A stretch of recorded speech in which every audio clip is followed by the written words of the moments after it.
I am the other half of the teaching team for 701. You've already gotten to meet my good colleague, Bob Weinberg.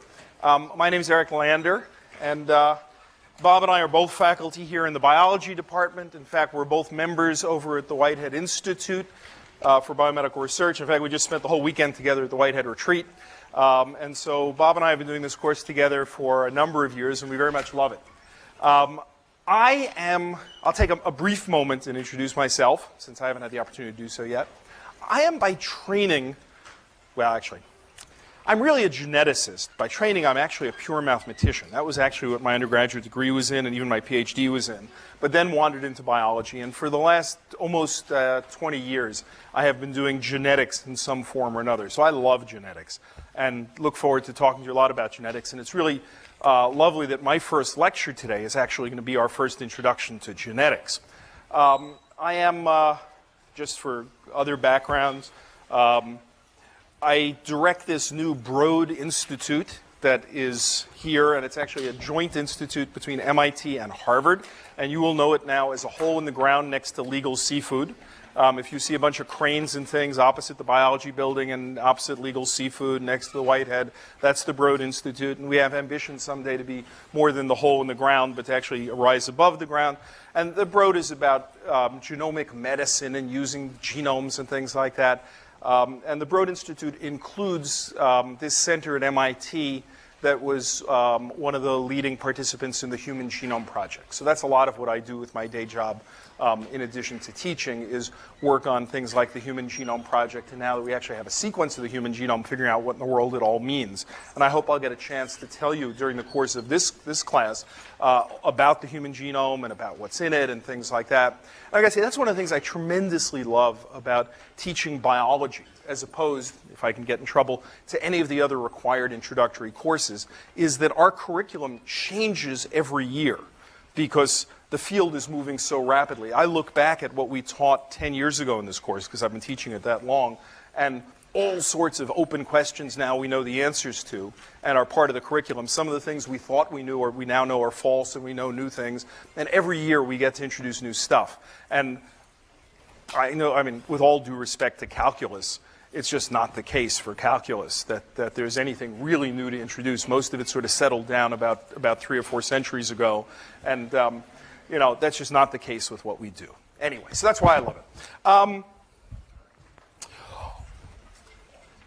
All right. So Bob has been talking to you about biochemistry, largely. And I'm going to now turn to genetics, but I want you to understand that there is an overarching framework that explains how all the materials you're going to see, at least in the first half or more of this course, fit together. And Bob may have mentioned it, but I'm going to mention it again. I would use this following diagram as kind of our roadmap or subway map of where we're going in this course. What we really want to do is understand biological function. That's what we most want. How is it that an organism is able to breathe in air and distribute it to its cells? How is it that an organism is able to move its muscles? How is it that an organism is able to fight off invaders to its body, microbes, things like that? How is it that an embryo develops into a full adult? Zillions of questions. That's what I mean by biological function. The two complementary approaches to studying biological function over the course of the past century or so in biology have been the following. There have been the biochemists. Biochemistry seeks to break down the organism into individual components and study them on their own in a test tube. They will take an organism, to a biochemist wishing to study the beauty of a butterfly flapping in the wind and understanding all of the mechanics of how it could possibly flap those wings and all. He or she would start by taking the butterfly, putting it in the blender, pressing puree, and making an extract and trying to purify individual components that would explain muscles moving back and forth and all that. This is, of course, a geneticist point of view, but it's all right. You have Bob, who'll represent biochemistry just fine, and they want to purify out individual components away from the organism. And the most important individual type of component that they study are proteins, because there are zillions of proteins and they do all sorts of things in the body. And so you could say in some sense that this whole theme of biochemistry, which got started at the turn of the 20th century, really, just a few years before the turn of the 20th century, of grinding up an organism, studying its components, and being able to find, for example, I want to understand how I can digest lunch, well, or how yeast can digest the sugar, grind up yeast, fractionate it, and find some protein that's able to digest the sugar all by itself without the rest of the organism, an enzyme to do that. That's the logic of biochemistry. Genetics is the complementary point of view. Genetics is the study of organisms minus one component. Of course, what I mean by that are mutants. The geneticist who wants to understand the butterflies and how the butterfly can fly would isolate butterfly strains that have lost the ability to fly. And ideally, one's extremely closely related to the normal butterfly. But for some reason, ideally due to the mutation of a single component, are now unable to fly. And the geneticist would then say, aha, that component must matter an awful lot for the ability to fly because the butterfly that lacks that component can't fly. It's a totally complementary point of view. And the objects that geneticists study in order to do that are genes. Now, what is, of course, hard for you guys to understand, but will form a structure for some of the lectures that I'm going to give over the continuing part of this course, is that through most of the 20th century, the folks who studied biochemistry and tried to understand proteins, and the folks who studied genetics and tried to understand mutants, had nothing to say to each other. They didn't speak the same language. They had nothing to relate to each other by, because there was no idea of how this gene stuff, which started as a totally abstract business, could possibly relate to this protein stuff, which started as, a very practical in the test tube thing. And they went for a very long time as if they were just ships sailing in the dark, unaware of each other. Now, I exaggerate, but it's more true than not. The great intellectual event was the unification of these two points of view through the discipline of molecular biology. Molecular biology was the discipline that realized, oh my goodness, these are two different two different sides of the same coin. That in fact, genes encode proteins. Proteins are encoded by genes. Aha. This was a wonderful and important thunderclap in the 20th century. Now, it was a theoretical piece of information at first. The idea that genes and proteins were related in this way was abstract, very important, but you couldn't do anything really with it, because it turned out you couldn't actually work with individual genes. The next great revolution of the 20th century was a technological revolution that lets you actually work with genes. And that was the recombinant DNA revolution, in which the tools to be able to study genes on their own, away from the organism, study proteins, use genes to figure out what protein they encode, given a protein, figure out what the gene is, given a gene, actually go in and make a mutant in it, not wait for a random one to arise in the lab, but deliberately knock it out. All of that operationalized this intellectual procedure, this intellectual framework. So that is, in some sense, a roadmap to the coming lectures that I'm going to give. I'm going to talk about genetics, I'm going to talk about molecular biology, and I'm going to talk about recombinant DNA. That's the structure of the next several weeks of this course. And what I want you to do is to recognize that although we're going to dive down into the individual components of it, everything we're going to do over the coming weeks fits into this very amazing intellectual framework. And this is the intellectual framework that you inherit as the new students coming into this field and going into the 21st century. Is all this was worked out in the last century. You now have an understanding of how all these pieces fit together, how they can, or at least you will, how these can be used to study biological function. And as I will also talk about, the recombinant DNA has grown into a world of genomics that has given us the complete picture of all of the components. It's actually not bad. You were very wise to have shown up when you did, because an awful lot of that groundwork has now been laid. If you had come along 50 years earlier, all that would have to been slogged through.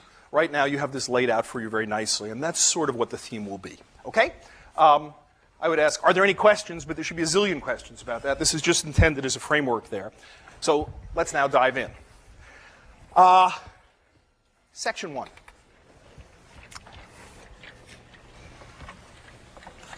And I'll give a bit more background today than I will in some of the other lectures, but we got to get going.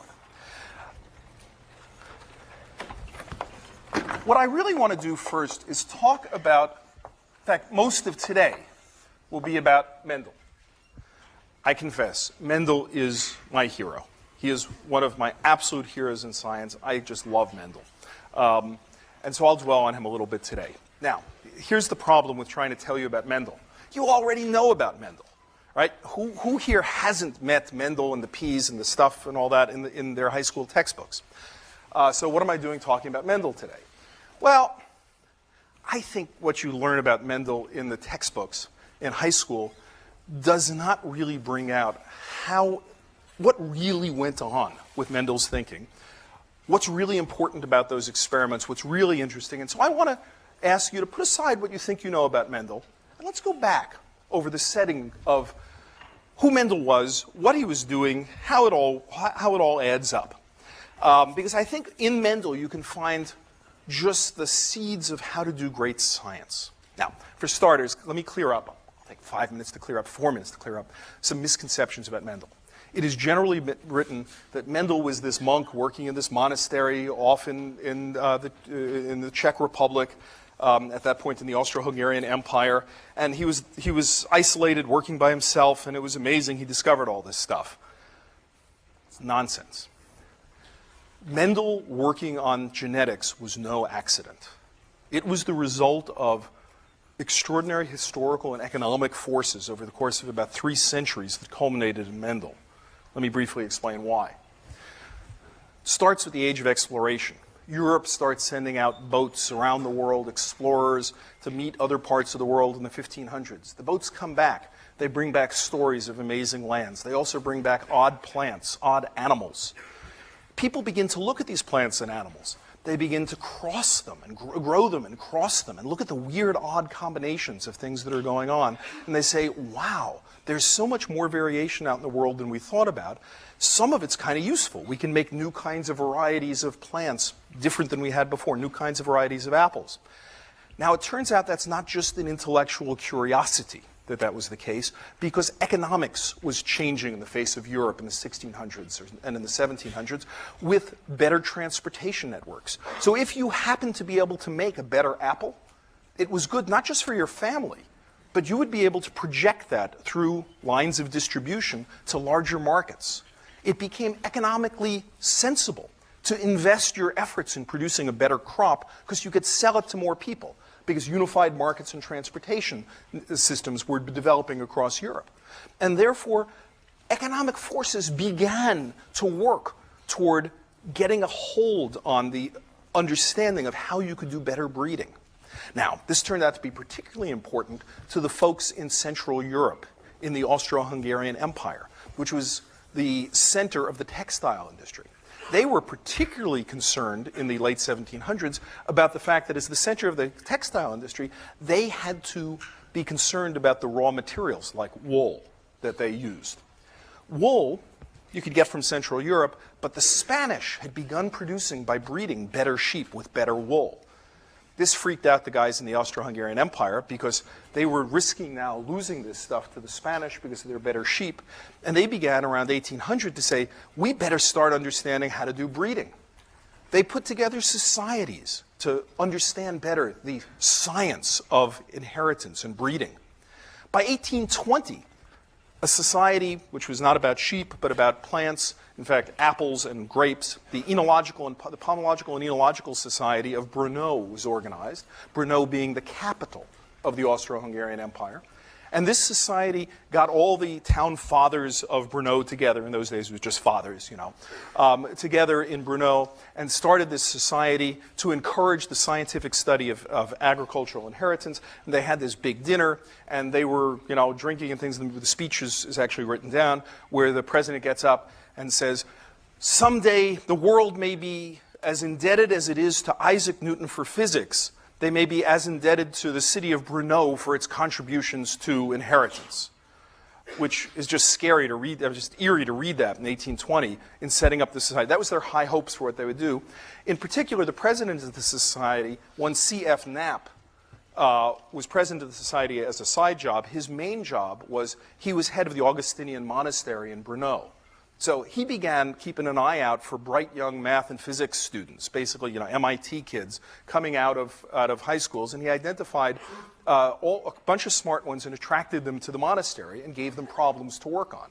He particularly was impressed with this relatively poor kid, Gregor Mendel, who had been floundering around with a couple things, didn't have bright family prospects, and attracted him to the monastery to work on problems of inheritance. So this was no accident. This was a biotech incubator that had been set up in the Austro-Hungarian Empire. Not of the sort we'd recognize today, but it's just fascinating to realize Mendel was not in a vacuum at all. He knew what he was doing here. He really wanted, for the good of mankind, to understand how to improve inheritance.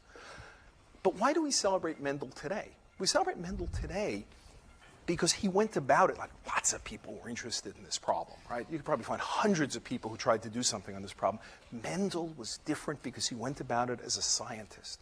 He went about it with a rigor and a persistence unlike all of his peers at the time. So let's think about what it was that Mendel did. So, anyway, forgive me the historical digression, but I think it's interesting. What did Mendel do? Mendel started by taking peas. Now, he went off to the market, and he got different varieties of peas. And he brought back all of these varieties of peas, and he tried growing them. Now, actually, although I don't have the records, I'm sure he did lots more than peas. He brought back lots of stuff. And he tried growing it. And the first order question he wanted to ask is, if I study inheritance, I've got to start with something that has constant properties. This seems obvious to you guys, but it was not at all obvious at the time. That the most important thing you could do if you wanted to understand the transmission of traits and crosses and inheritance and all that was not to set up any crosses. It was first to set up your experimental system and make sure it was rock solid. He probably devoted years to getting varieties of different plants, and in particular settling on peas, with the property that when he had peas with different traits, like whether or not the pea seed was round or wrinkled, which will be some of our favorite traits here, that when you simply selfed this plant, crossed it to itself, and looked at the next generation, it bred true. Hard to emphasize how important that was, but this was careful experimental design.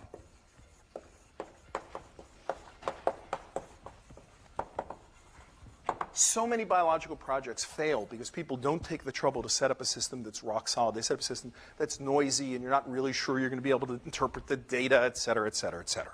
So Mendel did that. Very good. Always, no matter how long you continued to breed these things, you continued to get round or you continued to get wrinkled. Now Mendel was ready. He was ready to set up his first controlled cross.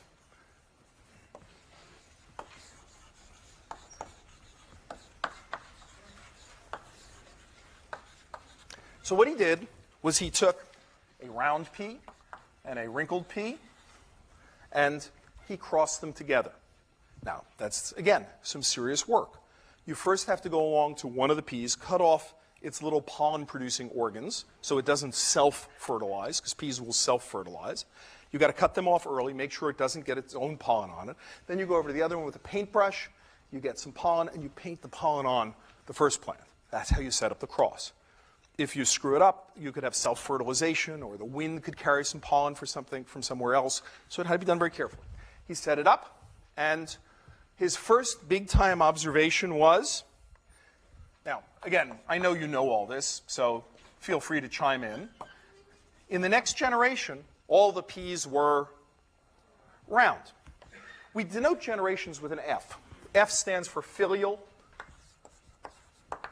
meaning children. We sometimes denote them with a G for generation. Anyway, I tend to use F and most geneticists tend to use F. The parental generation here is called F0. The first generation is called F1. The second generation, F2, etc. So why was this a big deal? This was a huge big deal. If you took a poll, a CNN Gallup poll of Bruneau at that time, and you asked voters, what do you think would happen if I cross a round P to a wrinkled P? What do you think the majority of voters would say? Well, maybe half and half, or maybe all a little wrinkled, a little puckered or something like that. The notion that one trait would be totally dominant over the other trait was by no means the general thinking. And you know what? It wasn't even the general case. If you took plants, you guys must know, if you take plants and you cross them, the F1 usually looks like some kind of a mix. It's some kind of a blend between the two. And of course, that's because you're really looking at situations where you're crossing things in which zillions of different traits are being inherited. And it's a hodgepodge. But Mendel had a situation here where we got absolutely crisp dominance of one trait over the other. And so wrinkled completely disappears, round dominates. Wrinkled disappears completely.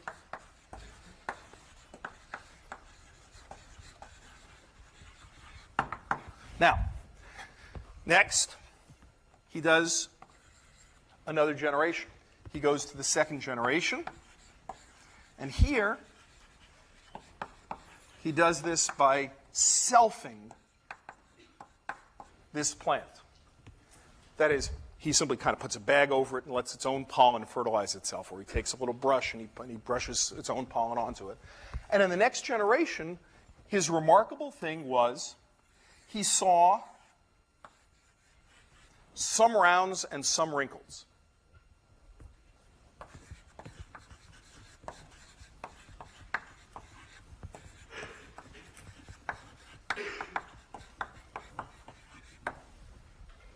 What was remarkable about that? Wrinkled came back. I thought wrinkled was gone. And it didn't come back in some half-hearted way like a little puckered. It came back fully, totally, every bit as wrinkled as the parental wrinkled. And the rounds were every bit as round. These were discrete traits. Wrinkled reappeared. And it reappeared with no loss.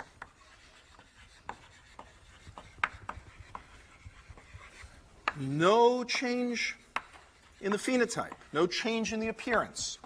And that was very important because at the time, some of the predominant models were blending of traits. And you would never imagine if I were to take grape juice and water, blend them together to get some kind of pinkish thing, that I would be able to separate that back out into clear water and deep dark grape juice. But somehow this trait had appeared. Thus the trait was discrete. Big difference, big news. This trait could be found still lurking there. It was merely hidden in the first generation. Mendel did one other thing. Dear to my heart as someone trained as a mathematician. He counted. When he counted up the rounds and the wrinkles, he found what? Sorry? 3 to 1? Round to wrinkled? No, it's not. He found 5,474 to 1,850. That's what he found. Now, what do you recognize about that? 3 to 1. No, it's not. It's 2.96 to 1.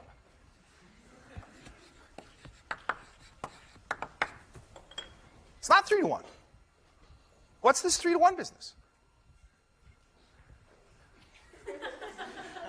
Why isn't there the famous 2.96 to 1 rule? No, I'm serious. Mendel did one more thing. He counted, and then he did something a little bit outrageous. He intuited. He said, although the data do not say 3 to 1, notwithstanding your textbook, I think the data are trying to tell me it's 3 to 1. This is part of science. This is part of science. Sorry? 2 sig figs. 2 sig figs, right? You know, this is actually a big deal because so many people are unwilling to kind of look at their data to say, what's the data trying to tell me? And of course, some people, there are so many people who are too willing to look at their data and say, what's the data trying to tell me? Because you can go off the tracks in both directions. So Mendel tried some more experiments in there, 3.04 to 1, 2.1, 2.9, 1 to 1, and yada, da, da, da, da, da. Oh, and occasionally, yes? Did he know when he picked wrinkle that it would be a trait that had complete dominance? No. How could he? Nobody had done this. There were no textbooks he could consult. So do you think it's possible he experimented with other things that didn't show these properties and said, maybe these are lousy traits to work on. I'm getting such good results on wrinkled. Let's stay with wrinkled for a while. That is an incredible act of experimental judgment, to know that some problems are too complicated. We'll come back to them later. It's not cheating. You get to say, this is an interesting problem. I'm going to work on it. Not only that, I'll tell you, occasionally, Mendel did these experiments, and he got completely aberrant results. They didn't match 3 to 1 at all. You know what he did? He threw out the data. You know why? No, not small sample, large numbers. He's sitting there in this garden in Brno. I've actually been to Mendel's monastery. He's in the garden in Brno. Remember, he's got to go cut off the little pollen-producing organs. He's got to paint the stuff. What if he screws up? What if the wind blows and stuff like that? If an experiment was way off, he had to consider the possibility that it had just screwed up because he hadn't gotten to it soon enough and pollen had blown in and had fertilized his plants. Now, boy, that's a dangerous thing to do, discarding data. But let's be honest, sometimes experiments screw up. And if an experimentalist hasn't got enough judgment to know that sometimes you can't believe the data, you also can go wrong. So Mendel, who sometimes is accused for cheating for that, it's not at all cheating. What you have to do is say, okay, I got a problem here. I'm going to redo this experiment a bunch more times. I'm always getting about this 3 to 1 thing. But occasionally I get something that's way off there, and I feel comfortable saying that's an outlier. You can go wrong with that, but Mendel exercised very good judgment in excluding that rather than trying to muck this all up by saying, occasionally I get something weird. So I know the textbook summarized this all too. It's a beautiful 3 to 1 ratio, but so much creativity. First, discipline of counting and creativity of interpretation went into all of this. So in the modern world, what would Mendel do? In the modern world, upon seeing this 3 to 1 result, which I will note, he saw for a couple of other traits. Actually, what he did next was he wanted to explain, this was also part of his brilliance, he made a model. The model of what was going on. Mendel said, how can I possibly explain this beautiful observation that for round and wrinkled and for other traits, I observe an approximately 3 to 1 ratio in the F0, F1, and F2 generations. Mendel, my heart beats for Mendel. Oh, mathematician he is. He says, let's make a very simple model. Let's assume that there are 2 factors that control inheritance of this trait. I'll call them big R and little r. The round plants have big R and big R. They have 2 copies of this factor that controls shape. The wrinkled plant has 2 factors, 2 copies of the factor that controls shape. And the copy of the factor they get is different. So the flavor here is big R, the flavor here is little r. This has 2 copies, this has 2 copies. And let's assume that this plant transmits 1 at random of its 2 factors onto the next generation. It will transmit a big R. Let's assume that this transmits 1 of the 2 at random. It'll transmit a little r. And that plant there in the middle will be big R over little r. And what will big R over little r be as a appearance? How does he know that that's going to be round? Sorry? From the result. He knows because that's what happened. It's not an overwhelming reason, but to make the data work, he's got to say, well, then this must be round. Okay? So no points for that. He's just fitting the data. Then here, when you self this, the 2 parental gametes transmit either a big R, so we'll put it over here, big R, little r, they transmit, and the offspring are of that type. You can either get that. Question there? No points for that, just fitting data, but you probably have noticed also with other people's experiments that they didn't work out so well, so that some of the round ones probably had that in them. Could be. So he had some knowledge. But of course, this is his model. He's entitled to make his model. And you're saying he had good reasons to think in these lines. So everybody knows Mendel's model, right? So now, in the modern world, the minute you've got data like this, and you've got a model to explain it, what do? Publish. So Mendel, let's put Mendel as a young assistant professor here, is all fired up about these results, writes this up for publication in Nature. It's a short 1,000-word letter to Nature, let's say. And he races it off. He emails it to the offices of Nature in London, because he's in Europe, he'll use the London office of Nature, saying, I have this amazing result, I did these crosses, here's the results here, and I have a model that explains the data perfectly. What does Nature do? Sorry? Why does it reject it? Well, the first thing it does is sends it out to referees, right? The way the scientific publication works is it chooses 2 or 3 anonymous referees. It sends the paper out anonymously to those 2 or 3 referees for comment, saying, we've received this interesting paper from this young monk in Austria. What do you think about it? Give us your opinions. Please, write back in 2 weeks, et cetera, et cetera. So you're the referees. You get Mendels Paper. What do you advise Nature? Publish or not? No, why not? It's outrageous. It's outrageous. Why? Because it's never been heard of. Never been heard of? Yeah, that's great, but I mean, you sound like a very conservative, you can't write that. You can't say it's wrong because it's never been heard of. Yeah. Regenerate it would be wonderful if referees could regenerate the result themselves, but it's not practical. For one thing, it takes a long time to grow peas. They might not have those strains of peas. The best test really would be independent replication of this, but unfortunately, you can't get the referee to reproduce each result before accepting the paper. So you have to go on the own internal results of the paper. Has Mendel proved his case for this model? How many people vote Mendel has proved his case for the model? He's my hero. How many people vote that he hasn't proved the case? How many people are conscientious abstainers? Okay. Who says he hasn't proved the case? Why? Exactly. I mean, great. The model fits the data. He had the data first, and he made a model to fit it. Big deal. So you would say,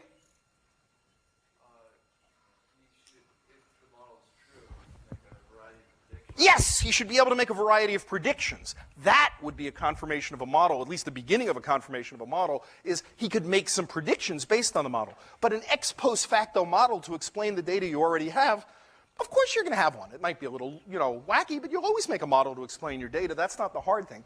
Now give me some predictions. So, guys, give me some predictions. We write back to Mendel saying, we find the author's work to be of interest. It's a provocative and unheard of finding.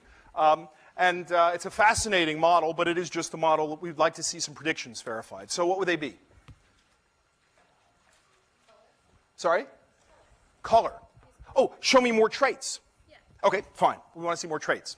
In addition to seeing some more traits, and Mendel actually did have more traits in the model, in the paper, I'm just simplifying here, prove this model. What predictions would you make if this model is correct? Yes? Keep crossing them. So tell me what you would do. Please send them instructions here.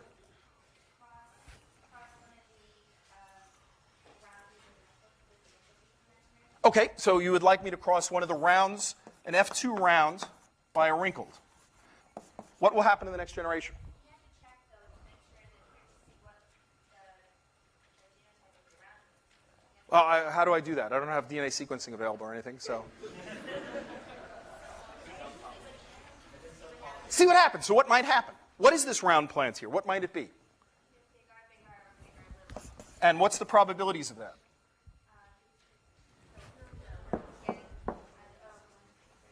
1/3 of the time it'll be big R, big R. 2/3 of the time it'll be big R, little r. If it is big R, then the offspring will all be what? Round. If on the other hand, it is the case that that's big R, little r, then the offspring will all be, they won't be all anything. They'll be half round, a 1-to-1 ratio of round to wrinkled. Okay? That's an odd prediction. That 1/3 of the time, the offspring from such crosses will all be round, and 2/3 of the time, the offspring will be 50-50 round and wrinkled. You wouldn't normally think of that, right? that's the kind of thing that has to be done. And Mendel, of course, did crosses like that. I simplify here. This is really what Mendel did, was demonstrated that all sorts of predictions would be satisfied. Another prediction that Mendel could make, whoops. Stop. Whose shoe should be wrinkled? Oh, my goodness. Oh. Wrinkle that P. Okay. Onward. Thank you very much, Claudette. That's good. So he made more and more predictions like this. His predictions, for example, let's just take that F1 P. Round over wrinkled here.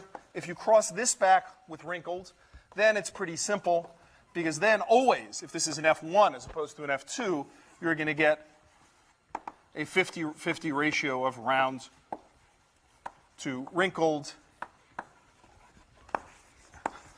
more round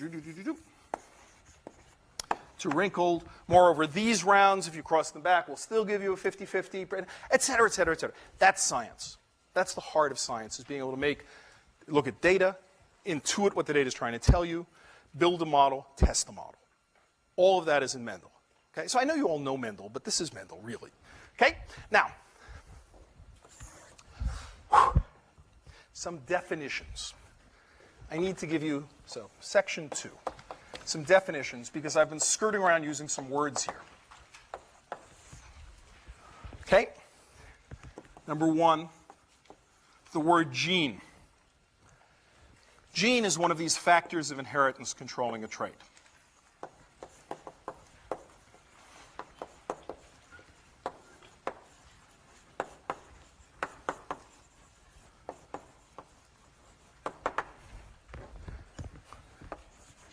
Mendel didn't use the word gene. The word gene came along much later.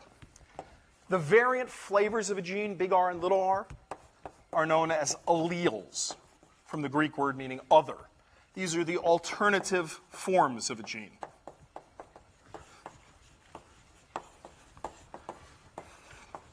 It can come in the form big R, little r. I might write big A, little a. I might write plus for normal and M for mutant.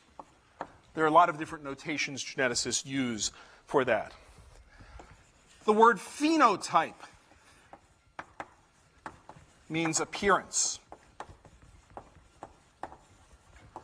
The plant was round. The peas were round. That's a phenotype. The individual was 7 foot 7 inches tall. That's a phenotype. Okay? Those are phenotypes.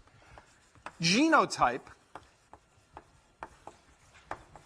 means the pair of alleles carried by the individual.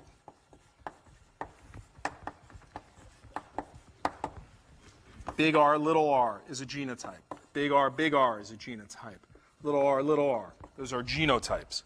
Important difference between genotype and phenotype.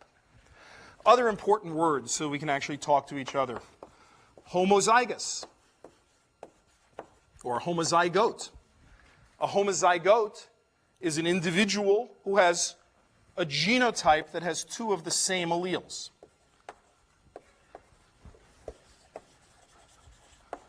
Two copies of the same allele. The individual is said to be homozygous. And alternatively, an individual is said to be heterozygous, a heterozygote, if they have 2 alternatives.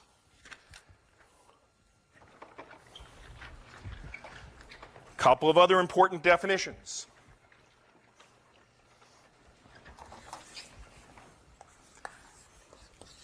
Dominant.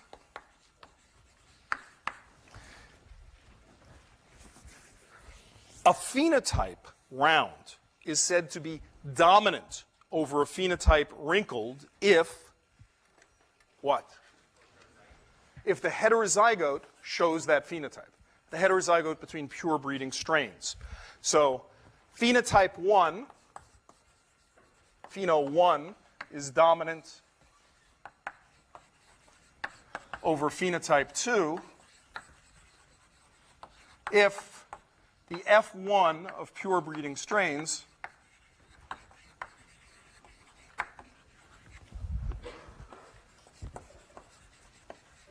shows phenotype 1. Similarly, we have the word recessive. Now, I'll mention, and you will then proceed to promptly forget, because all of my colleagues forget, dominant and recessive do not refer to alleles. Big R is not dominant. Round is dominant. Big R is an allele. Now, you say, who cares? The textbooks get this wrong all the time. It's true. You won't even find the textbooks use this correctly. They'll tell you big R is dominant. What if it turned out that big R controlled 3 different traits? Maybe roundness, an ability to grow with low salt in the soil, and ability to bloom in May. Some of those traits might be recessive, some of them might be dominant. We know examples of that, where the same allele can control multiple traits, some of which show dominance, some of which show recessiveness. So real card-carrying geneticists try hard to use the word dominant and recessive to refer to phenotypes, not to alleles or genotypes.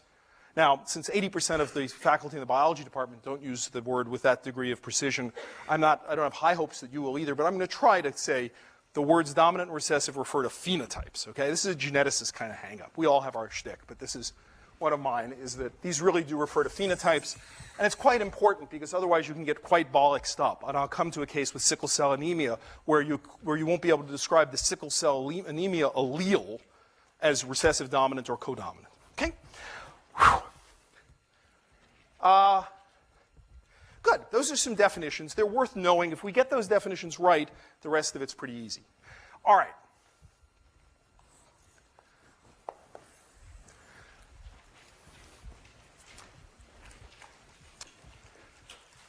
So Mendel publishes this paper in 1865. It's accepted. It appears not in Nature, but in the Proceedings of the Royal Academy of Brno.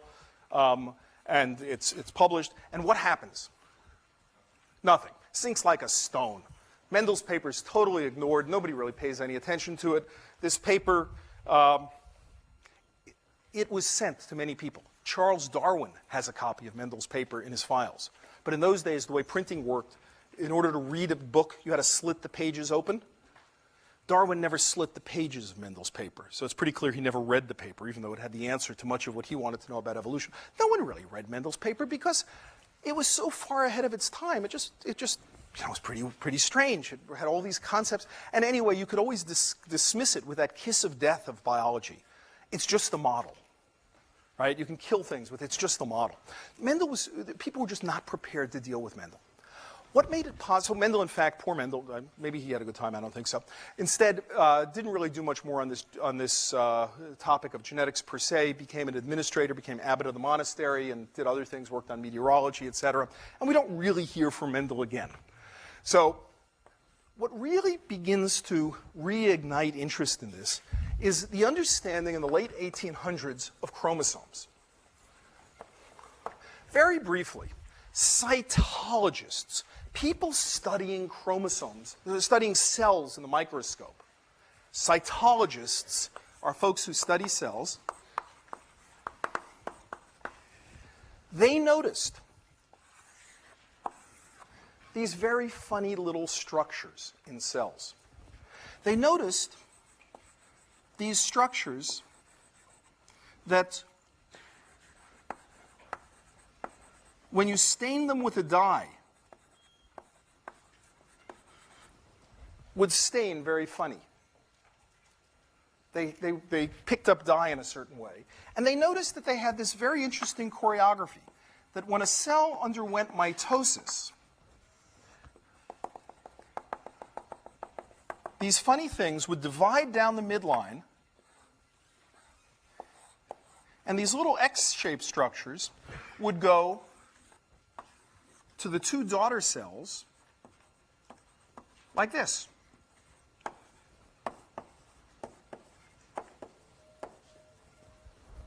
That is, these X's would become single individual pieces. Again, you know about these things. They had no clue what these were. What is the appropriate scientific procedure when you have no clue what something is? You need to give it a name that somewhat covers up the fact that you have no clue what you're talking about, because it sounds much better than just saying there are these funny things. And so they were referred to as chromosomes, meaning literally colored things.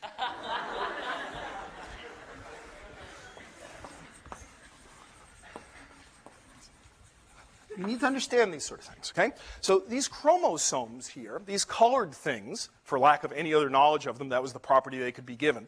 Chromosomes, look it up. They executed this very interesting choreography during mitosis, that is cell division. Oh boy, is that going to be noisy.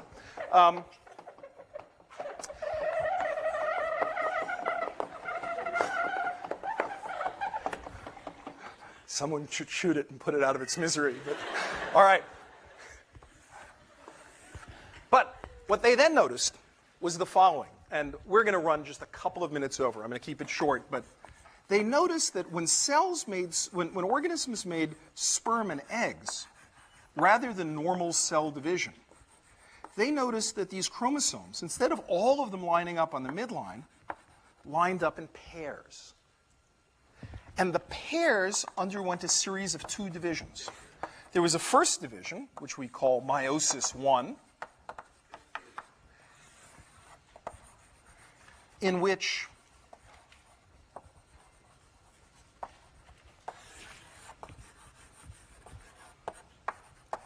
one copy of each of these X's went to each daughter cell. Very different than mitosis, where the X's would be split down the middle. Then a second division occurred, Meiosis 2. And in that, each of the daughter cells, now the X is divided,